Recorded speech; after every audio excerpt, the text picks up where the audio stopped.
juste pour commencer, c'est magnifique, on est deuxième. Ça annonce la couleur pour la suite. Et Guingamp, pour Guingamp, honnêtement, après la première mi-temps 0-0, de gagner 4-0 à la fin, c'est magnifique. En plus, on avait un petit supporter là, je pense que tu vas l'interviewer, ça va être magnifique. Momo, c'est pour toi. Sérieux, le 4-0 après le match face à Monaco et après la trêve internationale, non, sérieux, c'est vraiment top.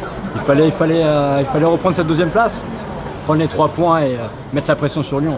Donc non, plus 4 buts, super top. Non, c'est beau, c'est beau. C'était quand même un peu compliqué pendant la première mi-temps. Ouais, première mi-temps, c'était un peu compliqué. On était un peu, je sais pas, c'était un peu le retour sur la trêve internationale. Donc ouais, c'était un peu compliqué, mais on est revenu en seconde période, peut-être avec un discours de Rudy Garcia qui a fait mouche, mais ouais. Mais les intentions en première période n'étaient pas mauvaises. Les intentions en première période n'étaient vraiment pas mauvaises non plus.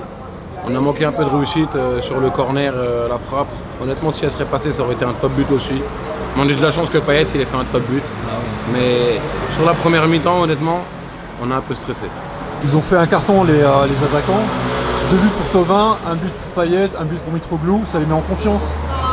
Ah oui, complètement. D'autant plus la connexion Payet-Mitroglou, elle marche super bien.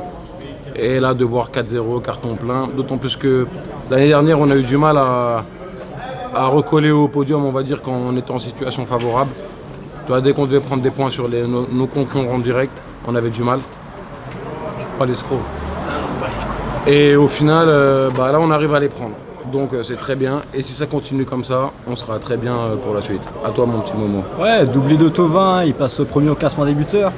T'as Payet qui fait un magnifique but et une passe décisive pour Mitroglou, ça te donne la confiance aussi à Mitroglou. 5 matchs titulaires, 5 buts. Non, vraiment, c'est magnifique. Une soirée, 4 buts, 4-0, c'est top. J'ai trouvé que Marseille, en ce début de saison, était un peu plus fort que Lyon et Monaco. Bah, c'est le mercato qui fait ça. On a bien recruté. Monaco, ils ont vendu tous leurs joueurs comme tous les ans. Ils ont acheté des jeunes joueurs, mais il faut que le collectif revienne. Lyon, c'est pas très top au milieu de terrain. Ils ont perdu Mariano. Au niveau du mercato, ça a joué. Hein. Et puis on les voit à Lyon, ils sont pas top. Hein. Donc ouais, Marseille est au-dessus et on doit finir devant eux. Après moi, je dirais personnellement que ça sert à rien de tirer des plans sur la comète à ce niveau-là du championnat.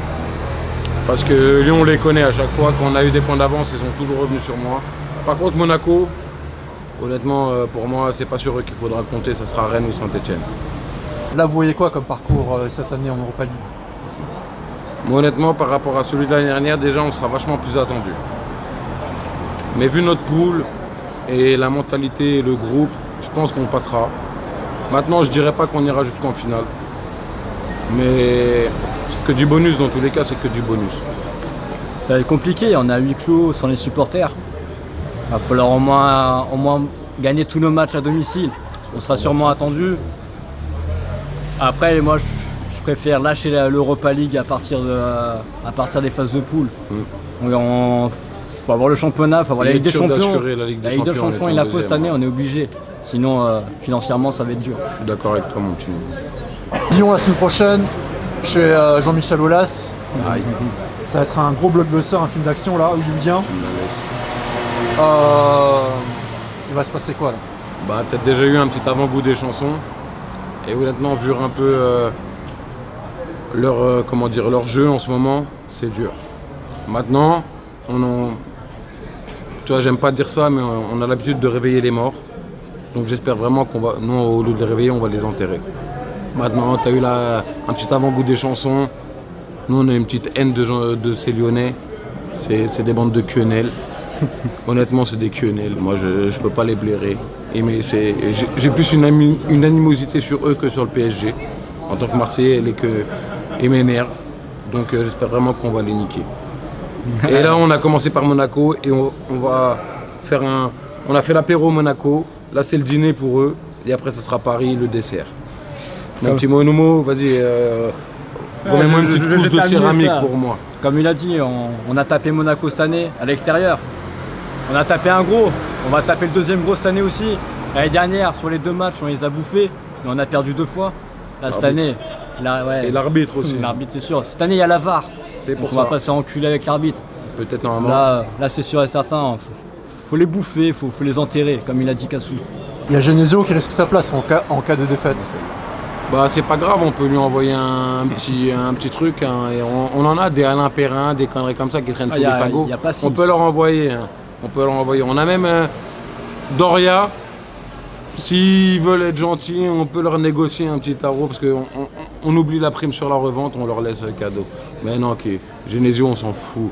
Déjà il y a le match de Manchester City, parce que s'ils se prennent un petit, ce qui est logique normalement, un 6-0, je pense qu'ils vont se prendre ça, un 6 ou 5-0 je pense. Si après on arrive, ils viennent à la maison, on leur en met 3. Merci Jean-Michel Aulas. Ouais, c'est clair. Là, il joue sa place à Genesio. Avec les supporters qui sont contre lui, il lui reste une année de contrat. Fin d'année, c'est fini pour lui. Hein.